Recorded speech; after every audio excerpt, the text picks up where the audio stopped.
What's good, YouTube? It's your boy, Late Ricky. I'll see the title. Let's get right into it. Shout out Mike Tyson.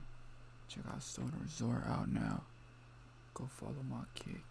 Let's get it. Mike Tyson fought many legends during his boxing career, and he overcame almost all the What's your challenges favorite boxer in thrown the at him. comments? But there was one which he still remembers to this date.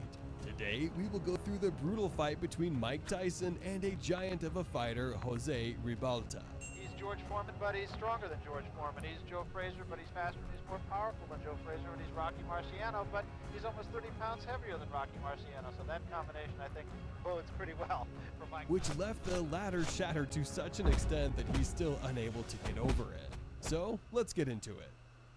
Jose Ribalta was 23 years old when he found Mike Tyson. He was 6 feet 5 inches high, or 1.96 meters, of pure muscle and strength. Whereas Mike Tyson was only 5 foot 10 inches, which is short by boxing standards. He is among the shortest heavyweight champions. I'm tall enough to be heavyweight champ of the world. At least 10 times a day. Let alone the press asking me how tall I am. People in general saying, "You're not as big as I thought you was. Guys, your size doing all that damage." Back in those days, it was mostly the giants that ruled the boxing world. Even today, boxers such as Tyson Fury, Deontay Wilder are much taller than Tyson. Ribalta made his professional debut in 1982. He had 10 straight wins. In 1983, he lost to Ricardo Richardson by TKO in the 7th round. Then Ribalta won another 7 fights, advancing on the list of professional boxing rankings. Ribalta made his living as a sparring partner for WBC champion Trevor Berbick and the title contender for Jerry Cooney. Jose Ribalta fought the 20-year-old Tyson in 1986, and at the time of the fight, Ribalta was ranked number 10 in the WBC ranking. Cuban-born Ribalta was expected to be easy work, but ended up giving young Tyson one of the hardest nights of his career.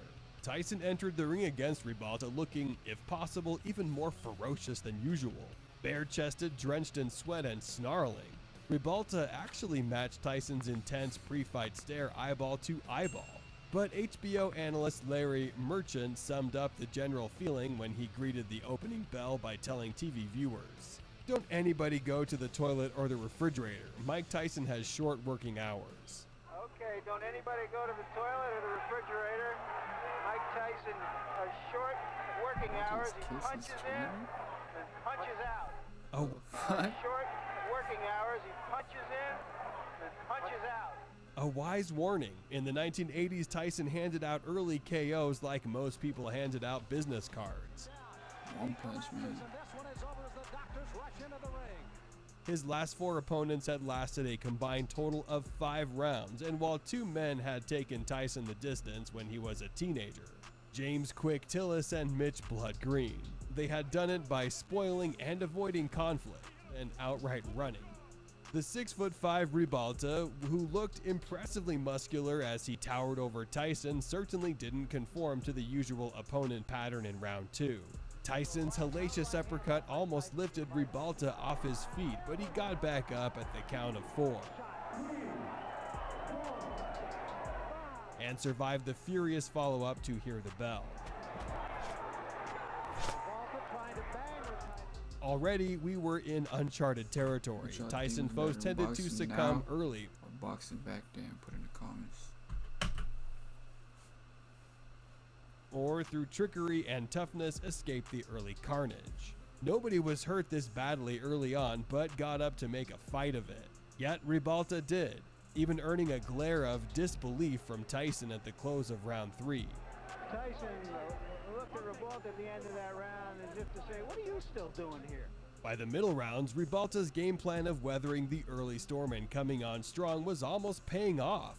While eating plenty of leather himself, he was also banging Tyson to the body when the sawn-off Brooklynite unleashed his own shots. No one expects too much from Ribalta. A combination from Ribalta and also a low blow by Ribalta. And catching Tyson with uppercuts. By round 8, the pro-Tyson crowd were so impressed by Ribalta's increasing success, they began chanting, "Jose, Jose, Jose." Crowd taking up the chant of Jose. However, it only seemed to fire up his rival as Tyson finally broke through, sending Ribalta's gum shield flying into the Trump Plaza audience in Atlantic City. Before battering him to the ropes for a second knockdown. But Ribalta got up again and looked likely to survive the 10-round distance before, in the last round, a monstrous left hook sat him down with minutes to go. Referee Rudy Battle asked Ribalta if he wanted to fight on, and his stone-cold reply was an emphatic, "Yeah, hell yeah." Tyson leapt on him with more hooks, however, and the referee jumped in to end things. Yeah, that's me. Despite an anguished Ribalta's protest that he could have made it to the final bell. But I think the official was wrong for stopping it. Ribalta lasted longer against Tyson than the 4 fighters who had come before him combined.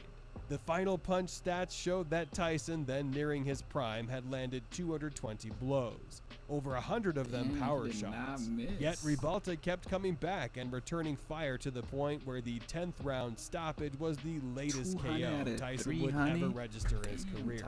For that reason, it was also among the legendary heavyweight's favorite knockouts, even if the violent contest did torpedo his post-fight plans. Besides gaining a lot of respect from the crowd and the commentators on his determination, Ribalta also managed to ruin my night, reflected Tyson years later.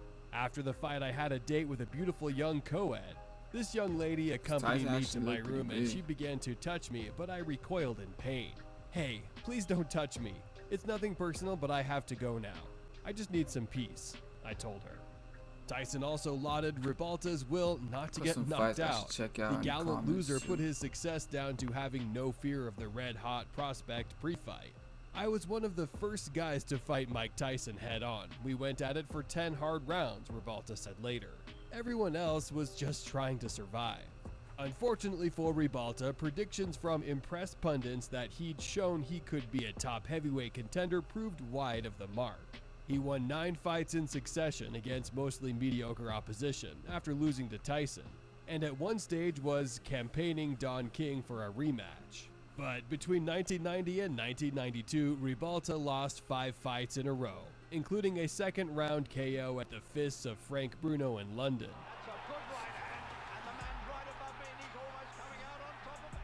Before retiring in 1999 with a 38-17-1 record.